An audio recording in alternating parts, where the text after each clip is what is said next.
ETV కార్యక్రమాలు ప్రేక్షకులని చాలా కాలం పాటు అలరిస్తాయి.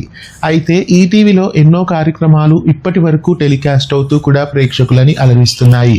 అయితే ఈటీవీలో శనివారం నాడు సుమా అడ్డా ఒకప్పుడు ప్రేక్షకులని ఎంతగానో అలరించింది. తర్వాత మంగళవారానికి తర్వాత ఆదివారానికి ఆ కార్యక్రమాన్ని మార్చేశారు. చివరగా ఈటీవీ కార్యక్రమాల వలన సుమా అడ్డా కార్యక్రమాన్ని నిలిపివేశారు. అయితే మళ్ళీ సుమా అడ్డా కార్యక్రమం వస్తుంది అనుకుంటే ఒక వారానితోనే సుమా అడ్డా కార్యక్రమాన్ని ఇంటికి పంపించారు.